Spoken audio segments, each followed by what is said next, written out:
So should Christians vote? There are those who do, and there are others who don't. There are Christians who align with the Conservatives. There are others who align with Liberals. There are others who align with the left wing and Labour. And I guess probably the question revolves around whether or not Christians have a functional part to play in our society. Well, our system was founded in Greece. Democracy is actually a word that comes from the rule of the demos, the people portrayed in that image that we've already spoken about in Nebuchadnezzar's time. Remember that King Nebuchadnezzar in Daniel chapter 2 had a dream of a massive statue, and the feet of the statue were of iron and clay mixed together, and they were the weak part of the statue. They were the part at which the stone comes out of the mountain and pounds that image down. Now that is today. We are ruled by each other. The people are the rule in our society.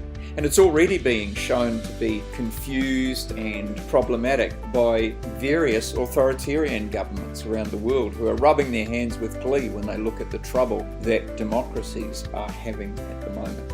Well, in the Old Testament of the Bible, Israel were a kingdom within a kingdom. God says that they were to be a treasured possession, a kingdom of priests, a holy nation. This was conditional on them obeying God's voice. Let's read Exodus chapter 19, verses 5 to 6. Now therefore, if you will indeed obey my voice and keep my covenant, you will be a treasured possession among all peoples. For all the earth is mine, and you will be to me a kingdom of priests, a holy nation. These are the words, says God, that you will speak to the people of Israel. And he's talking to Moses there.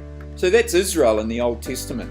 But the New Testament, what do we learn from there? So what about Jesus' view on politics? What did he think of human rights and voting? Well, in Matthew chapter 5, in verses 3 and 5, he had nothing at all to say about voters' rights. What he said was, "Blessed are the poor in spirit, for theirs is the kingdom of heaven. Blessed are the meek, for they shall inherit the earth." You notice there that they inherit the earth because they are given the earth as an inheritance by God. So this is something completely other than the political system that we see today. There's no voters' rights here. This is a kingdom which is inherited. And what did Jesus teach about obedience? Does every Christian have their own personal rights? Well, John chapter 18 verse 36 says, "My kingdom's not of this world. If my kingdom were of this world, my servants would have been fighting, that I might not be delivered over to the Jews. But my kingdom is not from this world." So what Jesus is saying is that though the Jews were coming to actually have him up on the cross, yet he didn't call his disciples to arms. He didn't call people to cast the Jews out, to resist the authorities at all. What he did was, he said, "My kingdom is not of the system of this world."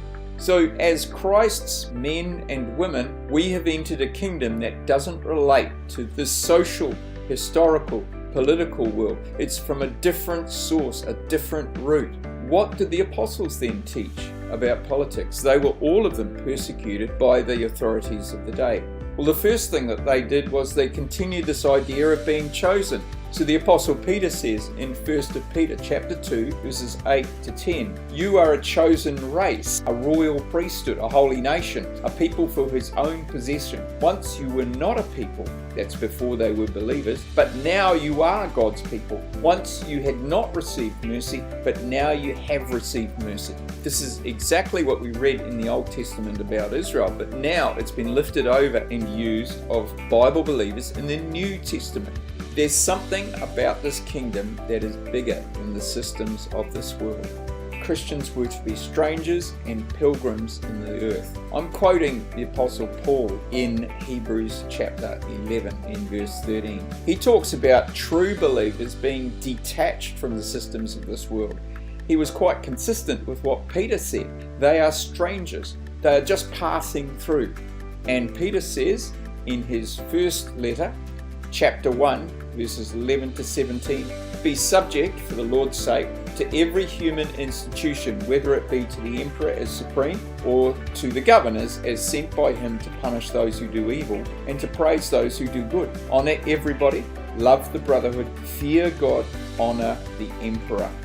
So Peter says that we are to obey the king, to obey his representatives. There is something really shocking in that, because this was written during the days of Nero and Diocletian. They were two Roman emperors who were extremely vicious in their persecution of Christians. And yet Peter says you are to obey the emperor. The kingdom of which you are a citizen is not of this world. It's of a world which is to come. In fact, the full extent of the advice that we get from the apostle was that masters were to love their servants, servants were to serve their masters, and Christians were to obey their rulers. There was no advice on human rights for masters, for servants, for subjects, for rulers, nothing.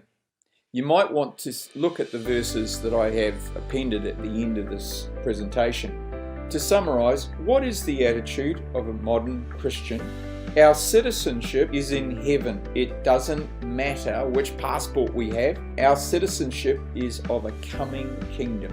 We must obey God before everything else. Peter and the apostles had just been released from prison.